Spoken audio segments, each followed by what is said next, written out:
सोन, गंगा और पुनपुन नदियों ने मिलकर पटना को घेर लिया है। सड़कों पर पानी 2 फीट तक बह रहा है और इसमें सतर्क रहने की जरूरत है। सोन, गंगा और पुनपुन ने मिलकर पटना को चारों तरफ से घेर लिया है। ग्रामीण सड़कों पर 2 फीट तक पानी बह रहा है। सभी ग्रामीण सड़क पर पानी देखा जा रहा है। ऐसे में सतर्क रहने की ज़्यादा ज़रूरत है। प्रशासनिक अधिकारी वैसे हालात पर नज़र बनाए हुए हैं, मगर किसी तरह के रेस्क्यू ऑपरेशन नहीं चलाए जा रहे हैं। बिहार में गंगा की सहायक नदियों में जलस्तर बढ़ने से दियारा क्षेत्र के लोगों के लिए मुसीबत खड़ी हो गई है। बाढ़ का पानी घरों और स्कूलों में आ गया है। जनजीवन पूरी तरीके से अस्त व्यस्त हो गया है। किसानों की फसलें बर्बाद हो गई हैं और लोगों को राहत और बचाव के लिए प्रशासन की मदद का इंतजार है। गंगा नदी का पानी खतरे के निशान से ऊपर बह रहा है, जिससे दियारा क्षेत्र के निचले इलाकों में बाढ़ जैसे हालात बन गए हैं। सैकड़ों एकड़ जमीन पर लगी फसलें पानी में डूब गई हैं, जिससे किसानों की चिंता बढ़ गई है। दियारा क्षेत्र की 7 पंचायतों के कई गांव बाढ़ के पानी से घिरे हुए हैं। स्कूलों में भी बाढ़ का पानी घुस गया है, जिससे पढ़ाई लिखाई ठप हो गई है। सड़कों पर 2 से 3 फुट पानी बह रहा है, जिसमें आगमन मुश्किल हो गया है। बाढ़ प्रभावित इलाकों के लोगों ने शिकायत की है कि उन्हें अभी तक प्रशासन की तरफ से कोई मदद नहीं मिला है। बताया है कि बाढ़ के पानी से उनके घरों में पानी घुस गया है और उनके पास खाने पीने की चीजें खत्म होती जा रही हैं। वहीं बुधवार से दियारा क्षेत्र के स्कूलों में परीक्षाएं शुरू होने वाली है, लेकिन बाढ़ के कारण परीक्षाओं को स्थगित करना पड़ रहा है। शिक्षकों ने बताया है कि 18 से 25 सितंबर तक होने वाली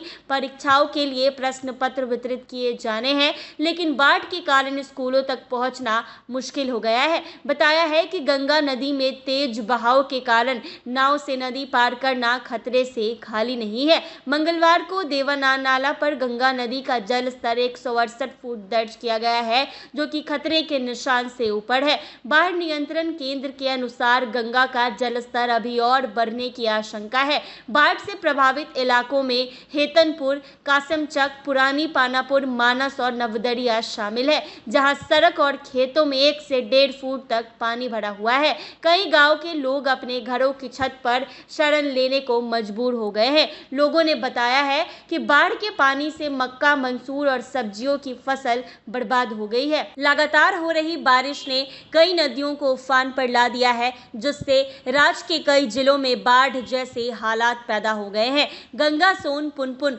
और फल्गु जैसी प्रमुख नदियां खतरे के निशान के ऊपर बह रही है, जिससे सारण, बक्सर, भोजपुर और जहानाबाद जिलों में बाढ़ का पानी घुस गया है। कई गांव पानी से घिरे हुए हैं और कई सड़क जलमग्न हो गई है, जिससे आगमन बाधित हो गया है। सारण जिले में गंगा नदी का जलस्तर खतरे के निशान से 2 सेंटीमीटर ऊपर पहुंच गया है। बक्सर में गंगा नदी का जलस्तर अभी खतरे के निशान से 4 सेंटीमीटर नीचे है, लेकिन इसके बावजूद 1 दर्जन से अधिक गांव पानी से घिरे हुए हैं। भोजपुर जिले में भी गंगा नदी खतरे के निशान से 39 सेंटीमीटर ऊपर बह रही है। सोन नदी के जलस्तर में भी लगातार वृद्धि हो रही है, जिससे आसपास के इलाकों में बाढ़ का खतरा मंडरा रहा है। रोहतास के डेहरी स्थित इंद्रपुरी बैराज से मंगलवार को 3.5 लाख क्यूसेक पानी सोन नदी में छोड़ा गया है, जिससे नदी के जल स्तर में और वृद्धि होने की आशंका है। सोन नदी में उफान के कारण औरंगाबाद जिले में एक टीले पर 5 भेड़ पालक फंस गए, जिनके पास करीब 600 भेड़ें भी हैं। इन्हें सुरक्षित बाहर निकालने के लिए गया की एसडीआरएफ की टीम को बुलाया गया।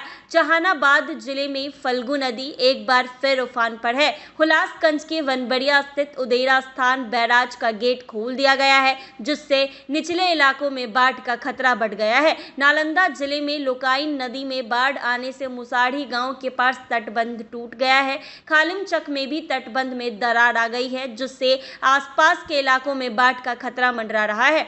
जराइन नदी खतरे के निशान से 2.17 मीटर ऊपर बह रही है, जिससे निचले इलाके में बाढ़ का खतरा बना हुआ है। औरंगाबाद में पुनपुन नदी का कहर जारी है, जिससे नवीन नगर और आसपास के इलाके जलमग्न हो गए हैं। लगातार बारिश के कारण नदियों का जलस्तर खतरे के निशान से ऊपर बह रहा है, जिससे पटना के ग्रामीण इलाकों में भी बाढ़ जैसे हालात बन गए हैं। नवीन नगर शहर के कई वार्ड पानी में डूब गए हैं। लोगों का घरों से निकलना मुश्किल हो गया है। शनिवार से हो रही लगातार बारिश ने स्थिति को और भी बदतर बना दी है। पुनपुन नदी उफान पर है और इसके पानी से आसपास के रिहायशी इलाकों में तबाही मचा दी है। तो ऐसे में गंगा मैया ने इस बार रौद्र रूप ले लिया है।